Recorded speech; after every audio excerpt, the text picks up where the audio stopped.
Well, another bombshell from WikiLeaks. Donald Trump may now have some proof that the Clinton Foundation engaged in pay-to-play. An independent law firm looked into the Clinton Foundation in late 2011 at the request of Chelsea Clinton, actually, and wrote this as part of a pretty blistering review. Quote, some interviewees reported conflicts of those raising funds or donors, some of whom may have an expectation of quid pro quo benefits in return for gifts.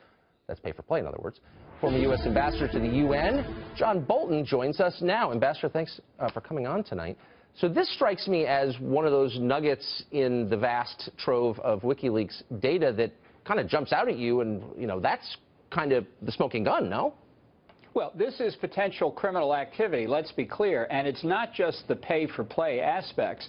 The report of the independent law firm brought in by Chelsea Clinton, interestingly, is devastating to the overall work of the foundation. The board of directors is a group of Clinton friends and hacks.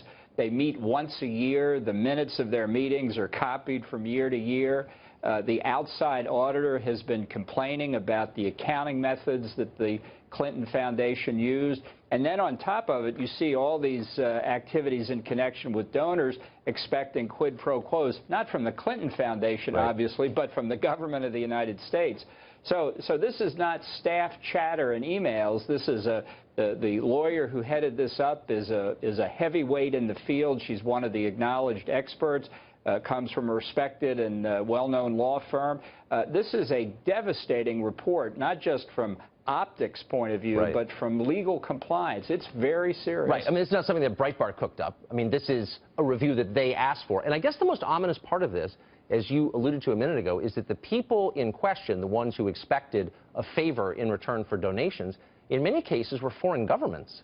I mean, that's kind of exactly what you don't want, right?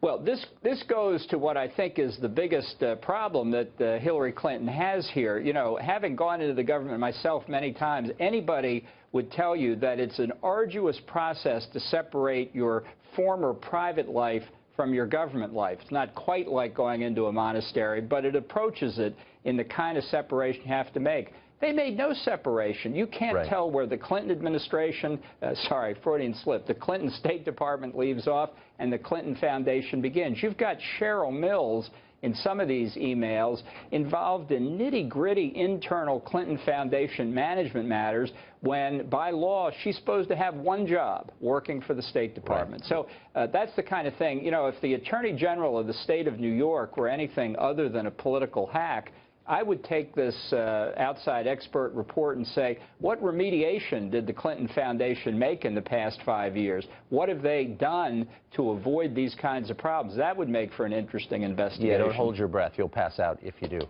Former Ambassador John Bolton joining us live tonight. Great to see you, Ambassador. Thank you, Tucker.